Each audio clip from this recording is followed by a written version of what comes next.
Back to another YouTube video. It's your boy Orion G. Today we're gonna react to 10 fakest WWE sales ever. Let's get right into the video. Alright, we got an advertisement to start off, and it's skippable. Top 10 fakest WWE sales. Uso's not legal. And intercepting the caterpillar. That did not connect. That looked like a botch. Number 10, Dean Ambrose. Seth Rollins and his curb stomp is one of the best finishers in WWE history. We've seen him hit that move for years, and it usually looks great. It even looks better when there's a good seller. Roman Reigns made it look devastating at the Royal Rumble. Then you got the king of selling, Dolph Ziggler, who probably had my favorite sell of it. As you can see, yeah, Dolph Ziggler is definitely one of the best sellers. I agree with that. when the curb stomp is sold right, it looks like one of the most brutal finishers. However, if there's a goofy seller, the move can look ridiculous, and that's exactly what happened during a match with Dean Ambrose. Now, Ambrose was always known for his unorthodox style. The guy was basically unpredictable in everything that he did, and that worked for his character most of the time.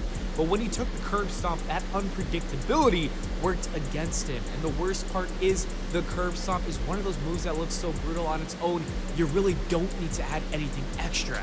But he oversold it, and it actually took away from the move instead of The standing curb stomp. adding to it. It's hilarious to watch, but if you like serious wrestling, then you're probably not a fan of this sell. Number 9, JTG. Oh, I think this is the one with Santino Marella. When he hit him with the Cobra, and then, yeah. Santino Marella's Cobra was never meant to be a serious move. It's literally Santino comically putting on a sock before waking up the snake and striking his opponents. It's always been meant to be a fun finisher that people don't take too seriously, and honestly, that... But y'all remember Santina Marella? Santina Marella? Not Santino. Santina Marella. is what made it work. The crowd loved it because everyone was in on the joke. But there is a fine line between selling a comedy move and making it just look completely ridiculous, and JTG crossed that line.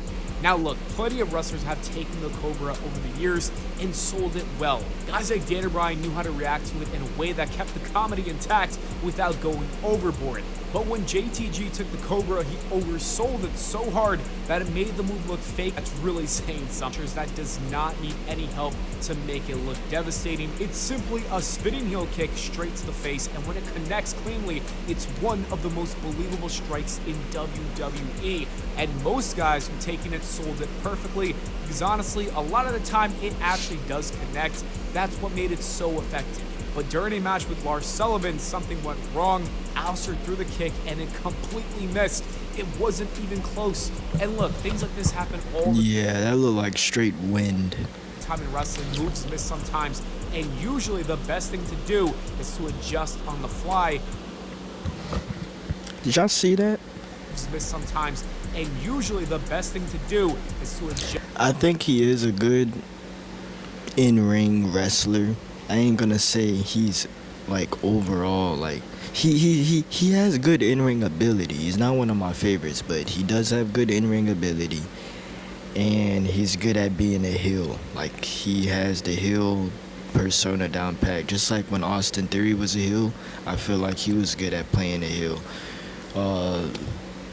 There's someone else that crosses my mind when it comes to wrestlers as far as being a heel in the current WWE, but I forgot who I'm thinking about. But yeah, I'ma just say, like, I'm just naming people. Just on the fly, but Lars did not adjust. He sold it anyways, and not just a subtle stumble where he could maybe cover for it. No, he went down like he'd been knocked out cold. I think in order to save the spot, he should have done a half sell to really buy time. No, those are not my favorite heels. I was just giving examples. Time for a second attempt. That would have been a lot better than just hitting the deck like a sack of potatoes from a kick that everyone saw never got close to his face. Number 7, The Big Show. The RKO is probably the best finisher of all time. It was iconic when he hit Seth Rollins with it at WrestleMania out of nowhere. Then you got the legendary Evan Bourne RKO, and my personal favorite is when RVD sold it like it ended his wrestling career. What makes the move so special is the fact that Randy can literally hit the move. On top of that, it really is not difficult to mess up the sell of it. You literally just jump into it, unless you're the Big Show. Because when Orton went for the move, Big Show jumped into it way. How would I sell the RKO? How would I sell the move? Too soon, leading to him falling to the ground for absolutely no reason, because Randy didn't even do the RKO. It made the RKO and all of wrestling look so fake that WWE had to even edit out the botch. Number 6, Shawn Michaels. Shawn Michaels is considered to be the greatest seller of all time by many people. When he was involved in a match, you knew that he was going to make his opponent look good. He'd make every move feel special. Shawn Michaels was basically like the all-star video game, but in real life. While he would oversell it just a bit sometimes, he kept it real most of the time. But that went out the window during his match at SummerSlam with Hulk Hogan, where he completely oversold everything to sabotage the match. This man was flying around for every move. The match turned into a joke because HBK was unhappy with Hogan using his political power to change the ending of the match. To stick it to Hulk, Michaels ruined his SummerSlam main event match, making it look like the... Shawn Michaels is definitely a good seller. One of the best sellers too. Another good seller. Fakest match of all time.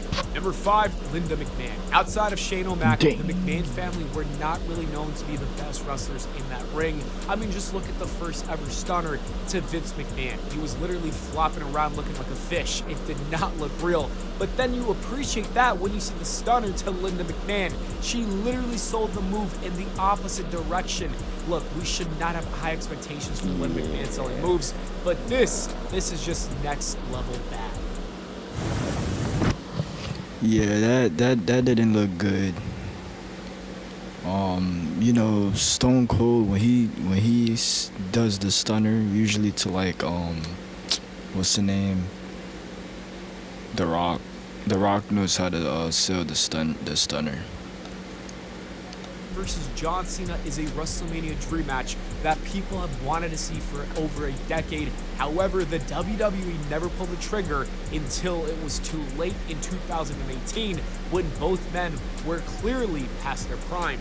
And it was obvious that they were a shell of themselves because John Cena sold a big boot to the face that never even hit his face. I'm sure that John Cena and Undertaker would not have that didn't connect. made this botch if it happened in 2007. But look, at least the WWE did edit out the footage to change the camera angle, and it doesn't look so bad from this angle. But still, anyone who watched the match on that day remembers the bad angle where it looks fake. Number 3, Jinder Mahal. If you thought that big boot to John Cena was bad, then just wait for this one. Jeff Hardy and Jinder Mahal had a match in Saudi Arabia, and in the middle of that match, Jeff went for his signature whisper in the wind. We've seen him connect this move countless times in the past. However, this time, he completely missed Mahal, but that did not stop Jinder from selling the move like he got hit.